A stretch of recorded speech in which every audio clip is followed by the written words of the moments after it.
할렐루야. 오늘도 오셔서 우리 한국교회에서 강의 또 함께 참여해 주셔서 참으로 감사합니다. 오늘 6번째 시간입니다. 지난주 말씀 한번 우리 복습해 볼까요? 지난주에 했던 우리 내용 기억나시나요? 100%는 아니더라도 대략적으로 기억나시죠? 지난주에 우리가 많은 얘기 했지만 대표적으로 어떤 얘기를 했냐면 이 한국 땅에 일어났던 대부흥 운동에 대해서 우리가 얘기를 했습니다. 우리가 보통 대부흥하면 1907년도에 일어났던 평양 대부흥 운동만 얘기하지만 사실은 1903년부터 대략 4, 5년에 걸쳐 벌어진 놀라운 부흥의 이 흐름이었다는 것들을 우리가 얘기했습니다. 원산 부흥 운동 기억하시나요? 북한에 있는 그 원산 지방에서 일어났던 부흥 운동, 하디 기억나시죠? 감리교 선교사 하디의 회개를 통해서 그 부흥이 촉발되기 시작하고 그것이 전 북한 지역으로 다 퍼져가서 이 평양 지방까지 오게 되고 평양 장대현 교회에서 일주일간의 집회를 통해서 놀라운 부흥의 역사가 시작되었고 그 기폭점이 되어서 전국적으로 확대된 대부흥의 역사가 한국교회 안에 있었다. 기억나시죠? 그 연이어서 백만인 구령운동, 백만인 구령운동은 그 부흥의 불씨를 전도의 영역까지 확대시킨 겁니다. 그래서 축호 전도를 하고 다양한 집회들이 일어나기 시작하고 날 연보가 되고 다 기억나시죠 여러분? 그리고 가가호 방문에서 쪽복음이 수만 권의 성경책이 전달되고 엄청난 양의 전도지가 이렇게 전해지는 놀라운 복음의 역사가 일어나게 되었다. 뿐만 아니라 단지 복음을 전한 것뿐 아니라 사회 전반의 모든 부분에 있어서 놀라운 변화와 역사가 일어나기 시작한 것이 바로 이 1903년부터 또 9년까지 일어난 그런 일이라고 할 수 있습니다. 자, 오늘은 그 연이어서 계속 진행하게 될 텐데요. 6번째 시간입니다. 오늘 얘기를 하기에 앞서서 먼저 우리가 지금 이 모든 일들이 일제의 침략 과정 가운데 발생하는 일들입니다. 그건 아시죠 여러분? 대략 이 강의를 듣는 분들은 지금 어떤 역사적 배경 가운데 역사적 물줄기가 지금 뭔가를 대충 알고 지금 하실 것 같은데 일본의 침략 과정을 간단하게 한번 정리를 하고 우리 다 배운 내용이지만 정리를 하고 오늘 내용을 보게 되면 좀 더 이해가 쉽다고 생각이 듭니다. 자, 1876년도에 병자수호 조약이 있었습니다. 이때 어떤 사건으로 촉발되냐면 운양호 사건 기억나시나요 여러분? 일본이 개항을 요구하기 위해서 측량을 합니다. 원산 앞바다 측량하고요, 또 인천 지역 측량하고요, 부산 지역 측량하다가 무력 충돌이 발생하죠. 그렇죠? 그래서 그 무력 충돌을 기점으로 해서 병자수호 조약을 맺습니다. 총 5가지 조약의 내용이었죠. 그 첫 번째가 무엇이냐면 조선은 자주국으로 일본과 평등권을 갖는다. 좋은 말처럼 보이죠? 좋은 말처럼 보이죠? 우리나라가 자주국이라고? 일본과 평등하다고? 이것은 여러분 굉장히 고도의 심리가 깔려 있습니다. 그 당시에 이 조선 땅을 먹기 위해서 일본만 노린 게 아니라 서구 열강들이 다 노리고 있었고 특별히 청나라, 러시아까지 이 땅을 차지하기 위해서, 왜냐하면 땅이 좋거든요. 위치적으로 이 조선이란 나라는 여러분 바다와 인접해 있고 여기만 먹으면 대륙으로 갈 수 있고 해양으로 갈 수 있어요. 그러니까 여러분 전략적으로 굉장히 요충지입니다. 우리나라가. 모르셨죠? 농담인데 웃지를 않으시네. 어쨌든 간에 땅의 위치가 굉장히 좋기 때문에 서구 열강들이 이 나라를 먹기 위해서 검은 이빨을 가지고 있었다는 것이죠. 자, 그때 일본이 여러분 이 병자수호 조약을 통해서 1항에 너희가 자주국이다. 이 말은 무엇이냐면 내가 그것을 인정해 줄 게가 아니라 일본 외의 다른 나라들, 청나라 혹은 러시아 혹은 서구 열강들은 손 떼라 이 얘기예요 여러분. 이 얘기. 말은 좋아 보이지만 사실 우리 일본이 이 나라를 먹겠다는 뜻입니다. 일본이 이 나라를 먹겠다. 개항을 하게 되죠. 그리고 독립적으로 자주적으로 치유의 법권에 이 위치를 부여받고 아무리 내가 죄를 지어도 벌받지 않는 상태에서 마음껏 교육하게 되는 많은 쌀들이 여러분 일본으로 흘러가게 됩니다. 많은 쌀들이. 조선 진출의 길을 열죠. 그 다음 사건 1882년 이모군란. 자, 개항 때는 여러분 군사가 주둔할 수가 없습니다. 그렇죠? 상인들만 자유롭게 법적 지위를 인정받고 활동할 수 있었어요. 근데 1882년도에 어떤 사건이 벌어지냐면 이모군란이라는 사건이 벌어집니다. 이 어떤 사건이냐면 그 당시에 여러분 조선 이 황실이 일본의 지원을 받아서 신식 군대를 세웁니다. 별기군이라고 들어보셨나요 혹시? 아마 배우셨을 거예요. 별기군이라는 신식 군대를 창설합니다. 이것도 사실 일본의 노림수가 있었어요. 일본이 계속 꺼드기는 거죠. 우리 힘을 줄 테니까, 우리가 지혜를 줄 테니까 군대를 새롭게 하자 해가지고 신식 군대를 만드는데 그 군대 이름이 별기군이에요. 근데 문제는 무엇이냐면 조정에서 구식 군대는 차별하고 신식 군대에만 우대하는 거죠. 심지어 구식 군대는 여러분 쌀도 받지 못하는, 임금도 제대로 받지 못하는 상황까지 됩니다. 그래서 1882년에 구식 군대, 옛날 군대 사람들이 군란을 일으킵니다. 이모년에. 문제는 무엇이냐면 이 이모년에 군란이 발생하는데, 이것을 진압하기 위해서 우리가 알고 있는 민비 아시죠? 민비, 명성황후 민비가 청나라와 결탁되어 있거든요. 그래서 청나라에다가 이 이모 군란을 진압해 달라고 파병을 요청해요. 이 결국 청나라의 힘으로 이 이모 군란이 진압이 됩니다. 문제는 무엇이냐면 민비는 여러분 일본과 대척점이 있었기 때문에 일본의 그 당시에 개항으로 말미암아 만들어졌던 공사관 혹은 그 안에 있는 모든 사람들이 다치게 됩니다. 공격을 받게 돼요. 자, 이것을 빌미로 일본이 군대를 파견합니다. 군대를. 어떤 조약을 맺고? 제물포 조약을 맺고, 그 전까지는 일본이 군대를 주둔할 수가 없었거든요. 그런데 사실 별기군을 만들려고 한 것도 사실은 여러분 일본이 점차 이 조선 땅에 자기의 군대를 그 안에 집어넣기 위한 사실은 발판이었는데, 때는 이때다 그래가지고 이모군란 때 결국 일본이 자국민 보호, 자기 공사 보호, 공사관 보호를 빌미로 해서 조약을 맺고 조선에 파병해서 군사를 주둔시킵니다. 그러니까 점차 그 야욕을 드러내는 거죠. 그리고 그 다음 또 청일전쟁과 러일전쟁 다 승리하죠. 그리고 청나라도 쫓아버리고 러시아도 쫓아버려서 조선에 대해서 일본이 독점 지배권을 확보하게 됩니다. 자, 그리고 1905년 우리가 배웠죠. 을사조약을 강제로 체결합니다. 우리 을사오적, 이완용을 필두로 한 을사오적 들어보셨죠? 이완용이 그 당시 교육부 장관이었어요, 여러분. 을사오적, 그 당시에 국방부 장관, 교육부 장관, 내무부 장관, 외무부 장관 할 거 없이 다 동조합니다. 다 동조하고요. 그 을사오적이죠. 그들이 주축이 되어서 을사조약을 강제로 체결합니다. 그래서 외교권을 박탈하죠. 행정권을 박탈합니다. 사법권, 경찰까지 다 해산시킵니다. 을사조약을 통해서 점점 조선에 대한 침략 야욕을 더 노골화시키죠. 자, 그 다음에 어떤 사건이 벌어지냐면 헤이그 밀사를 파견하게 되는데, 이 모든 사실을 알리기 위해서 헤이그 밀사 사건이 벌어지는데 무위로 돌아갑니다. 실패하게 돼요. 근데 그 책임을 물어서 고종을 폐위시켜 버리죠. 왕이 없는 상태가 되는 거예요, 여러분. 자, 왕이 없으니까 그러면 우리가 대리 통치할게라는 형식으로 해서 합방하게 되죠. 이것을 우리가 보통 한일 합방이라고 얘기합니다. 들어보셨죠? 1910년도, 우리나라 사람이면 무조건 알아야 되는 연도죠. 1910년도 한일 합방, 치욕적인 한일 합방을 하게 됩니다. 그리고 본격적으로 한국을 강점해서 식민지화합니다.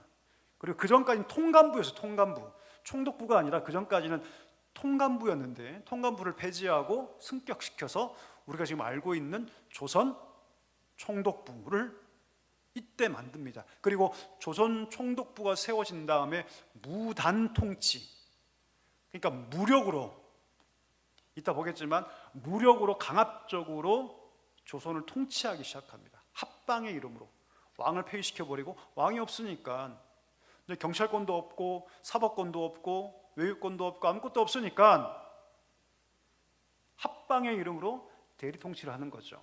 그리고 조선을 강점하기 시작합니다.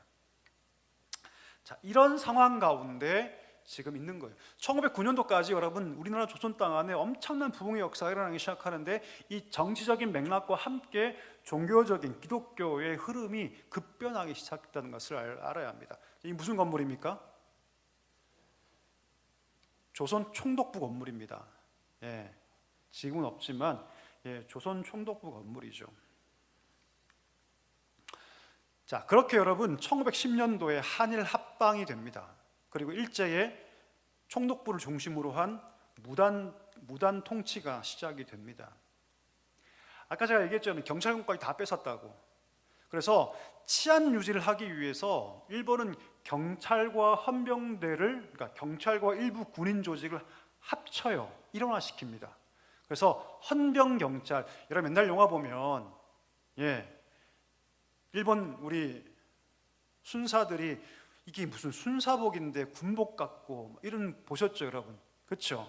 저게 경찰복 같기도 하고 군복 같기도 하고, 이게 헌병 경찰 제도예요, 여러분. 그래서 경찰과 일부 군대의 한 부분을 합쳐서, 헌병대를 합쳐서 헌병 경찰 제도를 수립하고요, 막강한 권력을 부여합니다. 그러니까 무단 통치의 핵심이 어디 있냐면 바로 이 헌병 경찰이 있었어요. 그리고 1910년도에 한일 합방하자마자 어떤 법을 만드느냐면 범죄 즉결법. 여러분 보통 우리가 범죄를 하면 재판에 회부되죠. 이 죄가 진짜 죄를 진 건지 아니면 그냥 모함 받은 건지, 죄를 안 지었는데 죄를 진 것처럼 그렇게 된 건지 재판을 받잖아요. 그렇죠? 그리고 재판 받은 다음에 형을 살잖아요. 근데 그게 없어집니다. 범죄 즉결법이라고 해서 피의자 진술, 그러니까 죄를 지은 사람이 나 잘못했습니다라고 진술하고 경찰서장이 사인만 하면 그 사람을 죽여도 돼요. 심지어. 자, 근데 문제는 무엇입니까? 제가 죄를 지었습니다라고 말할 때까지 엄청난 고문과 학대가 자행되는 거죠. 죽을 때까지 때리는 거예요, 여러분. 고문하고. 그럼 피의자가 어쩔 수 없이 뭐 합니까? 자백하죠. 자수하죠. 거짓 진술을 하죠. 왜? 너무 고통스러우니까. 그러면 그 사람을 그냥 죽여버리는 것. 이것이 그 당시 일제시대에 자행됐다는 만행입니다. 일제가 여러분 한일 합방하자마자 가장 먼저 한 게 무엇이냐면 언론기관을 다 폐지합니다. 언론을 장악해버려요. 다 폐지시켜버립니다. 그리고 우리나라의 역사, 특히 역사서, 우리나라가 일제시대 때 그 폐기된, 불태버린 역사서가 대략 20만 권이 20만 권. 어마어마한 역사 서적을 다, 심지어 중국에 있는 것까지 다 끌고 들어와서 다 불태워버립니다. 그리고 역사, 지리, 민족 정신을 고취시킬 수 있는 수많은 책들을 압수하고 다 불태워버립니다. 역사서만 20만 권이 폐기되거나 불태워집니다. 왜 그랬을까요, 여러분? 왜 그랬을까요, 여러분? 민족 정신을 말살시키기 위한 거죠. 역사를 왜곡하고. 그래서 여러분 이렇게 역사 서적을 다 불태워버리고 그들이 뭘 했냐면 식민사관을 고치하기 위해서 조선반도사라는 역사책을 편찬합니다. 조선반도사 혹은 뭐 반도조선사라고 얘기하는데 일본이 만든 역사서예요. 그 대상이 누구냐면 조선인입니다. 그러니까 일본 사람이 읽기 위한 책이 아니라 조선 사람들, 특별히 학생들에게 이 책을 읽게 하기 위해서 초기에 모든 역사다, 기존 역사를 다 불태워버리고 없애버리고, 일본인의 입장에서 그것도 식민사관이라고 얘기하죠. 식민사관에 입각해서 조선반도사라는 조선인을 위한, 특별히 학생들을 위한 역사서를 만드는데 내용의 골자가 뭐냐면 첫 번째, 원래 조선과 일본인은 하나의 민족이다. 이게 1번이에요. 두 번째, 조선은 원래 힘이 없고 약한 민족이기 때문에 옛날부터 지금까지 일본의 도움이 없이는 조선은 살 수가 없었다. 지금까지 조선이 이렇게 된 것도 원래 역사가 다 기록하고 있지 않지만 원래 일본의 도움으로 여기까지 온 것이고, 일본의 도움 없이는 결코 조선은 설 수가 없다. 더 나아가서 여러분, 지금 일본이 통치하고 있는 것은 원래 우리가 한 민족이고, 원래 조선은 일본의 도움 없이는 설 수 없는 민족이기 때문에 일본의 통치를 받으면 조선은 더 좋은 나라가 된다. 이게 식민사관이잖아요, 그렇죠? 식민사관을 정당화하기 위해서 조선 반도사, 반도조선사라는 아주 대단한 분량의 역사서를 만듭니다. 그리고 조선인에게 읽히게 하죠. 특별히 아이들, 학생들에게 읽히게 합니다. 1911년, 그러니까 한일 합방 되자마자 채 1년 정도 지나지 않아서 조선 교육령을 발표합니다. 교육 정책이 쉽게 말하면, 그래서 일본어를 교육하기 시작해요. 그리고 아까 말한 그 조선 반도사 역사서를 아이들한테, 학생들한테 알려주기 시작하죠. 그리고 조선말을 금지시킵니다. 창시 개명시키죠. 우리 성을 다 없애버리고 일본 성으로 다 바꿔나갑니다. 왜 그랬을까요, 여러분? 이유는 단 한 가지, 민족 말살 정책 때문입니다. 기본적으로 민족성을 파괴하고 일본에 동화시켜서 영구 통치하겠다는 뜻이에요, 쉽게 말하면. 거기서 그치지 않죠. 조선을 병참기지화, 쉽게 말하면 전쟁에 필요한 모든 것들을 다 긁어가는 거예요. 쇳덩어리 하나까지. 군수품을 위해서 모든 것들을 다 뺏어갑니다. 병참기지화에서 인적 자원 강제 동원시키고, 노동력을 착취하고, 또 군인으로 강제 징용하고, 물적 자원들을 침탈하죠. 이게 일제 만행입니다. 일본이 이런 일을 해요. 합병된 지 얼마 안 되지 않아서 엄청난 일들을 이미 옛날부터 마치 다 준비해온 것처럼 준비해오지 사실은요. 검은 야욕은 옛날부터 있었거든요. 1800년도부터 일본은 조선을 침탈하기 위해서 준비를 해옵니다. 그리고 준비된 모든 계획들을 아주 철저하게 아주 거시적 관점에서 그냥 한두 해 이 나라를 내가 통치하겠다가 아니라 아예 먹겠다, 이 조선 땅을 내가 먹겠다라는 그런 방향으로 오랫동안 준비했던 전략들을 다 시행하게 됩니다. 자, 이 상황 가운데 한복판에 뭐가 있었다? 교회가 있었습니다. 교회. 여러분, 그 당시에 불교도 있었고 천도교도 있었고 많이 있었지만 가장 강력한 종교가 어디입니까? 기독교예요. 기독교. 우리가 봤잖아요, 여러분. 1903년부터 9년까지 엄청난 대부흥의 역사가 조선 전역에, 특별히 이북 지역을 중심으로 해서, 평양 땅을 중심으로 해서 온 조선 땅에 일어나게 됩니다. 강력한 부흥의 역사가 그 당시에 발생했거든요. 1910년 한일 합방되기 전까지. 물론 일제가 한일 합방된 이후에도 복음의 물결은 더 강력하게 벌어지기 시작했는데, 어쨌든 그 전까지 기독교는 여러분 일본의 통치 기간 중에 가장 강력한 종교였습니다. 가장 강력한. 제가 지난주 얘기했죠. 지지난주인가요? 기본적으로 성경들이 들어와서 주요 복음 대상을 하층민, 중산층으로 잡습니다. 그래서 복음의 변화가 고위층에 시작된 것이 아니라, 일본의 기독교는 고위층도 시작됐죠. 그렇죠. 특별히 군인 중심으로. 하지만 그렇지 않습니다. 한국의 기독교는요, 정말 소위 민중으로부터 기독교가 퍼져가기 시작했고, 그만큼 토대가 탄탄했거든요.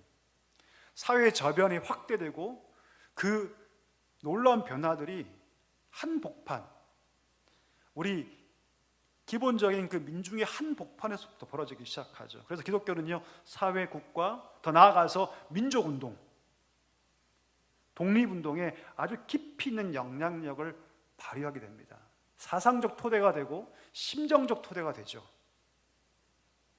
이걸 기독교가 제공합니다. 그래서 한일합방, 아까 1910년도 한일합방 당시에 조선에 몇 명의 신도가 있었다? 20만 명의 신도가 있었습니다. 이건 일본 측 데이터예요. 실상은 훨씬 더 많았을 것으로 추정합니다. 이건 일본 측 데이터거든요.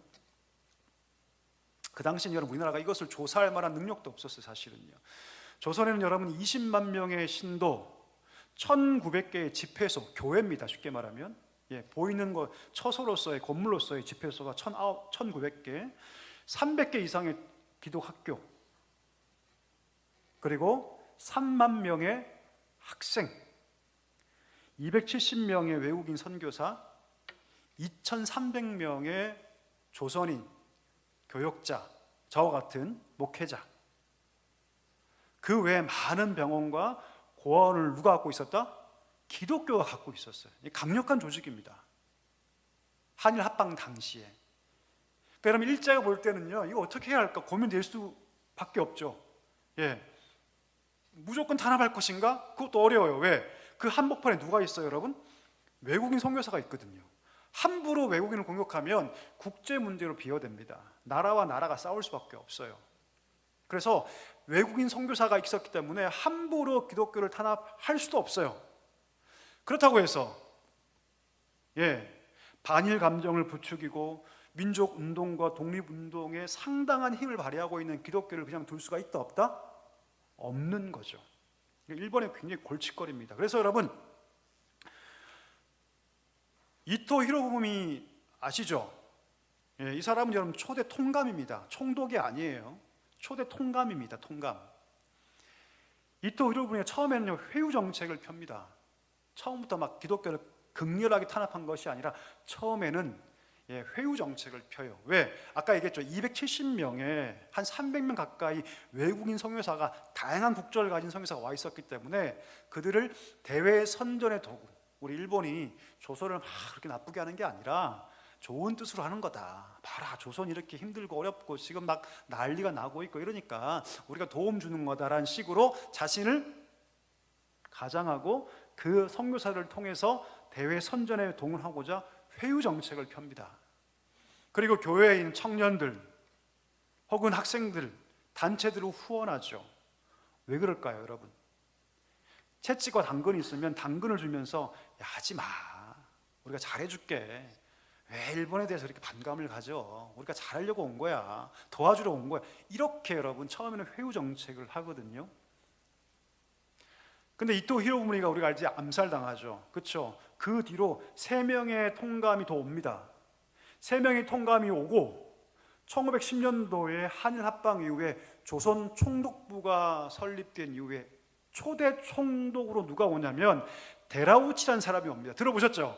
데라우치 총독. 이 사람이 1대 총독이에요. 근데 이 사람이 여러분 아주 독실한 불교 신자입니다. 독실한. 그리고 이때부터 초대 총독 데라우치가 온 때부터 기독교에 대한 가혹한 무단 통치, 아까 헌병공차를 앞세워서 가혹하게 내가 아무리 봐도 이 기독교는 독립운동 혹은 민족 정신을 고취시키는 한복판에 있다, 진원지다 라고 판단해서 이 데라우치가 아주 가혹하게 무단 통치, 핍박을 하기 시작합니다. 대표적 사건을 좀 볼게요. 자, 일제의 기독교에 대한 탄압 대표적 사건, 첫 번째 해서교육총회 탄압 사건입니다. 여러분, 일본이 우리나라의 가장 중심을 두었던 건 뭐냐면 민족운동, 민족 정신을 말살하고 민족운동을 하지 못하게 하는 거예요. 자, 그런데 아까 제가 얘기했죠, 여러분. 가장 복음이 뜨겁게 불타올랐던 것은 여러분 북한 지방입니다. 평양을 중심으로 했던 황해도, 특별히 평안북도 지방, 서북 지방, 거기 가장 뜨겁게 불타올랐거든요. 복음이. 평양 대부운동 진원지가 평양이었고 그 일대가 가장 복음화가 강력하게 이루어진 곳이기 때문에 그 당시에 한일 합방이 되었을 때 우리 길선주 목사, 지난주 배웠죠? 평양 장대현 교회 시무 목사 들어보셨죠? 그렇죠? 길선주 목사를 비롯한 많은 교회 지도자들이 1905년도부터 뭘 했냐면 그 서북 지방에서 구국 기도회를 열었어요. 왜냐하면 일제가 계속 침탈해 오고 그 야욕을 보였기 때문에 서북 지역, 그러니까 지금의 평안북도 황해도를 중심으로 해서 서북 지역에서 계속해서 구국 기도회를 엽니다. 구국 기도회. 구국 기도회를 여니까 당연히 기독교인들 사이에 어떤 마음이 고취되겠어요, 여러분? 항일 민족 의식이 고취될 수밖에 없어요. 이 나라를 우리가 구해야 한다. 그런 마음이 기도 가운데 부어지기 시작된 것이죠. 자, 그래서 일제가 1910년도에 한일 합방한 다음에 역사를 다 왜곡하고 식민시관 사관을 투입하고, 그러니까 교육이 무너지거든요. 그래서 서북 지방을 중심으로 해서 기독교를 중심으로 이 교육을 살리지 안 된다, 이거 큰일 났다, 교육을 살려야 한다 해서 해서교육총회를 만듭니다. 해서교육총회는 여러분, 다음 세대에게 식민사관이 아니라 첫 번째 말씀을 가르치고 우리나라의 역사를 제대로 알려주기 위해서 다음 세대를 세우기 위한 해서교육총회입니다. 근데 문제는 일본의 정책과 정반대 있죠. 그렇죠? 일본은 여러분 어떻게든 우리나라의 역사를 다 말살하고 민족의 의식을 다 꺾어버리고, 그렇죠? 황국 시민화되는 것이 일본의 목적이거든요. 근데 지금 이 서북지방을 중심으로 해서 이 북한 땅 서북지방 중심으로 해서 이 해서교육총회를 만들어서 다음 세대에게 기독교를 알리고 더 나아가서 식민사관이 아니라 올바른 역사를 가르치려고 하니까 일본 눈에는 가시죠. 두고 볼 수가 없죠. 그래서 혹독하게 탄압합니다. 혹독하게, 엄청나게 탄압해요. 이 대표적인 사건입니다. 자, 두 번째 사건, 105인 사건 들어보셨습니까? 105인 사건 들어보셨죠? 한 번쯤 들어보셨을 거예요. 뭐 내용은 잘 몰라도 아마 타이틀은 들어보셨을 텐데, 자, 기독교인 가운데 다는 아닌데 민족적, 정치적 결사를 통해서 무력으로 독립운동하고자 하는 움직임들이 있었는데, 대표적인 단체가 어디냐면 신민회라는 단체가 있었습니다. 신민회. 그럼 도산 안창호라 들어보셨죠? 원래 미국에 있다가 들어오게 되거든요. 이 도산 안창호를 중심으로 해서 뭐 이승훈, 양기택, 우리가 알고 있는 뭐 신채호, 김구 이런 사람들이 하나가 되어서 신민회라는 단체를 만듭니다. 왜 만드냐면 지금까지는 그냥 무장 독립 투쟁 정도만 했어요. 무력으로. 그래서 이토 히로부미를 암살하고 이게 무력으로 저항만 했는데 이래서 안 되겠다. 한편으로는 계속해서 무력 독립 투쟁을 하지만 또 뭘 하자? 신민, 다시 말하면 이 민족의 힘을 좀 기르자. 민족의 힘을 기르자 라고 해서 그냥 싸워서 독립하는 것이 아니라 한편으로는 무장 독립 투쟁을 해야 되겠지만 또 한편으로는 이 민족의 힘을 기르자라는 방향을 잡고 이 신민회를 조직합니다. 중앙 조직은 서울에 있었지만 본격적인 여러분 활동 어디서 하냐면 북한에서예요. 서북지역, 평안북도, 황해도 중심으로 해서 이 신민회가 활동을 합니다. 그래서 그들이 뭘 하냐면 학교를 세우죠. 보성학교. 지금이 어디입니까? 보성학교가 지금이 어디죠? 고려대학교예요. 고려대학교. 보성학교 세우죠. 그리고 대성학교, 오산학교 세웁니다. 이 신민회에서. 그 이유가 뭘까요? 지금 일본이 다음 세대 학생들을 지금 왜곡시키고 잘못된 식민사관을 수입하고 지금 다음 세대를 다 망가뜨리고 있는데 그들을 세워야 한다고 해서 학교를 세우죠. 세 가지 대표적인 학교죠. 보성학교, 대성학교, 오산학교를 세우죠. 그리고 대한매일신보라는 신문을 만들어서 언론을 통해서 이 현실을 알리기 시작합니다. 이게 안창호가 중심이 된 이 신민회 활동이었어요. 자, 그런데 그 신민회 활동했던 주축 세력이 누구냐? 기독교 세력이었어요, 여러분. 기독교. 자, 그래서 여러분 그 일본이 이 신민회를 제압하기 위해서 사건을 조작하는데 이 사건이 바로 이 105인 사건이에요. 그 밑에 보시면 일제는 데라우치 총독을 이 신민회 사람들이 암살하려고 한다라는 그런 거짓 사건을 조작합니다. 이 데라우치 총독이 압록강 철교 개통식에 참여할 때 신의주로 갈 때 선천역에서 멈출 때 이 사람들이 그 총독을 암살하려 했다라는 죄를 뒤집어 씌우죠. 누구에게요? 그 안중근 동생이었던 안명근이라는 사람에게 그것들을 추궁하게 되고 그때 105명의 이름이 불려지게 됩니다. 그 사람뿐 아니라 수많은 사람들이 이 사건에 연루로 잡혀 들어갑니다. 총 600명이 검거되죠. 600명 가운데 125명이 기소됩니다. 125명 가운데 몇 명의 기독교 지도자? 93명이 기독교 지도자였습니다. 그 가운데 3명이 고문으로 사망하죠. 총 7명이 죽는데 고문으로 죽는 사람은 3명. 사진 보여드릴게요. 여러분, 맨 위의 장면이 잘 안 보이시겠지만 그 105인 사건에 끌려가고 있는, 재판장으로 끌려가고 있는 사람들의 모습이고요. 그 밑에가 그 고문으로 사망했던 아까 전덕기 목사님, 아까 제가 얘기했었죠. 3명이 고문받고 죽었는데 그 중에 가장 첫 번째 사망자 전덕기 목사, 93명이 여러분 기독교 지도자였습니다. 이 105인 사건이 일제 조작 사건이죠. 신민회를 해체시키기 위해서 벌였던 일제의 조작 사건입니다. 자, 결과적으로 그 전까지만 해도 여러분 그 선교사들, 외국 선교사들은 중립적 입장이었거든요. 우리가 정치 문제에 관여하지 말자. 이 조선 땅이 일제가 다스리든 뭐 누가 다스리든 우린 상관없다. 복음만 전하고 예수 잘 믿고 예배만 드리고 그냥 그렇게 살자라는 게 일본 그 외국 선교사들의 입장이었는데, 이 사건을 계기로 입장이 완전히 선회합니다. 자, 마지막 사건이죠.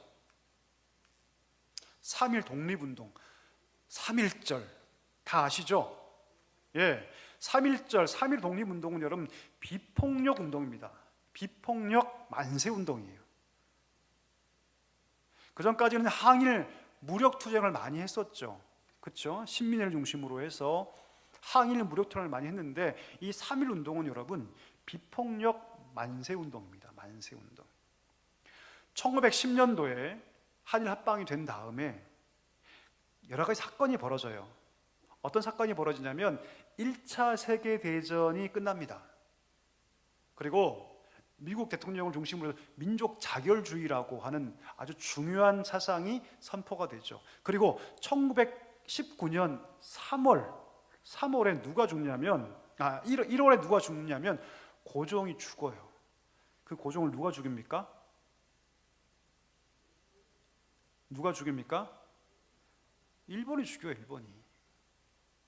고종이 급사합니다. 그리고 3.1절 바로 전달이죠. 2월 8일 날 일본의 유학생들 중심으로 일본에서 28 독립 선언문이 낭독돼요. 그러니까 이런 일련의 흐름들이 있었어요. 1차 세계대전이 끝나고요, 민족 자결주의가 선포되고 갑자기 고종이 죽죠. 그리고 대부분 그것은 일본의 지시라고 보통 우리가 얘기를 합니다. 그리고 그 바로 전달 2월 8일 날 일본의 유학생들이 독립선언문을 낭독하게 됩니다. 28 독립선언문이라고 하죠 보통. 자, 그래서 3.1 운동이 이런 배경에서 출발하게 되는데, 1919년도, 그러니까 일본이 합방한 후 9년 지나서 9년 동안 얼마나 여러분 무단 통치합니까? 헌병 경찰을 앞세워서 엄청난 무단 통치를 감행하거든요. 이래서는 안 된다.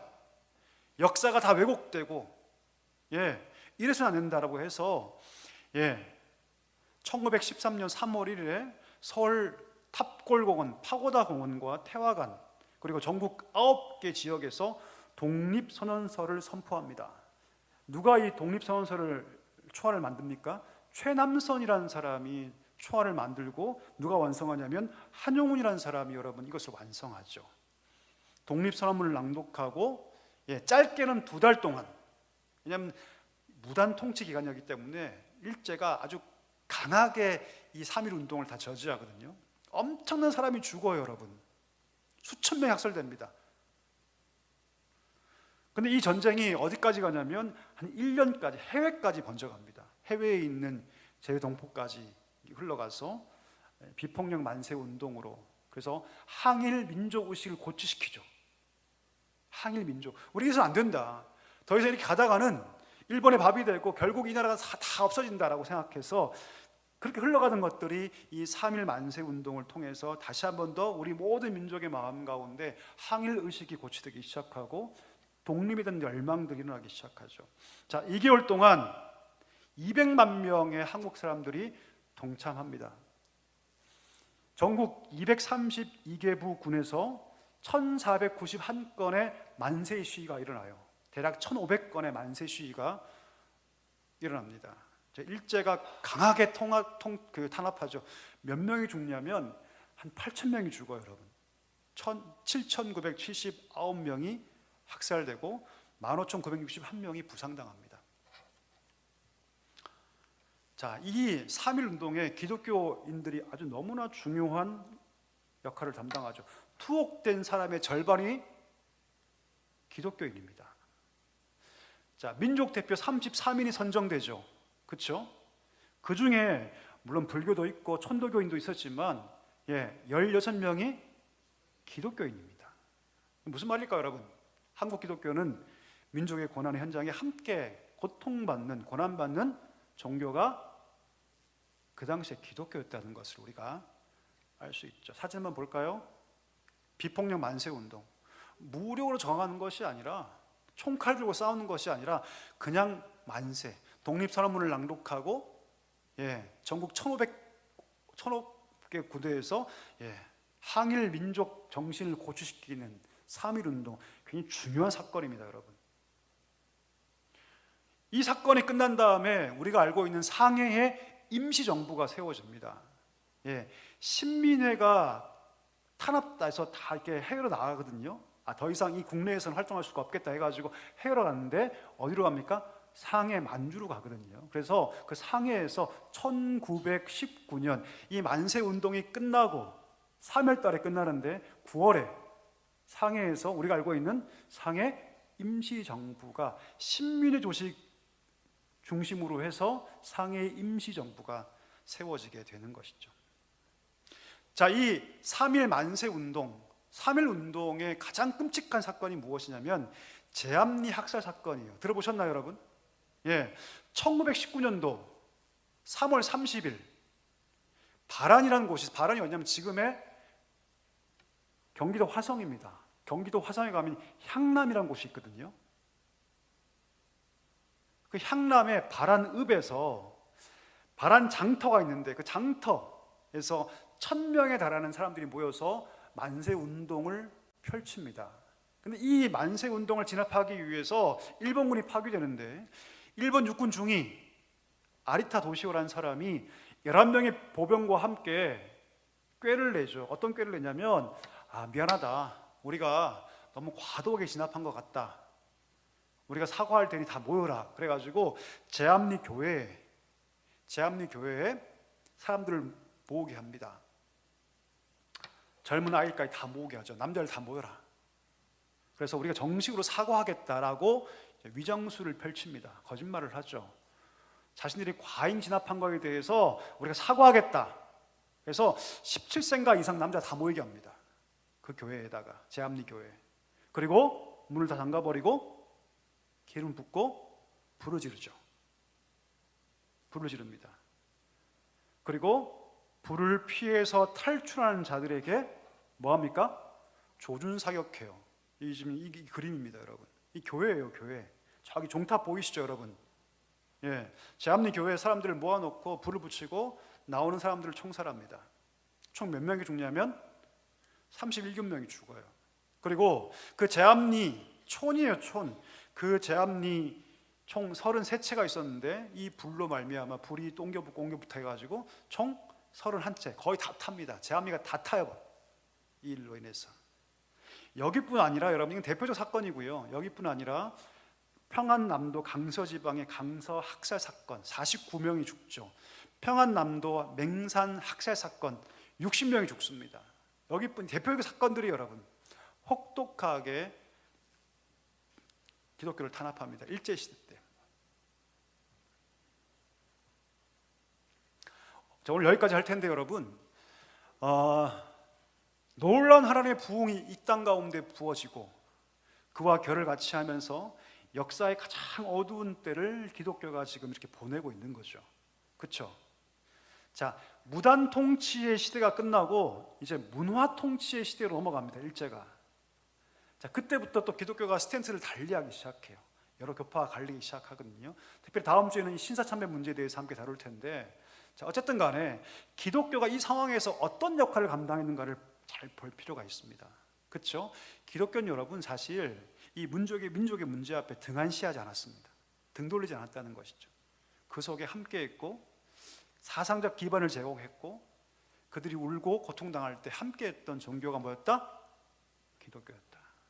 그래서 지금 한국의 이 놀라운 복음의 물결이 뭐 지금은 꺾이고 있다고 얘기는 하지만 이 짧은 기간에 경제적 부흥과 더불어서 한국교회의 놀라운 부흥의 이면에는 이런 역사가 다 깔려 있다는 것을 우리가 좀 알 필요가 있습니다. 잘 기억해 주시고요. 예, 이 일본의 이 통치 기간에 어떻게 교회가 행동했는가를 잘 보면 지금의 역사까지도 우리가 함께 볼 수 있는 눈을 우리가 기를 수가 있습니다.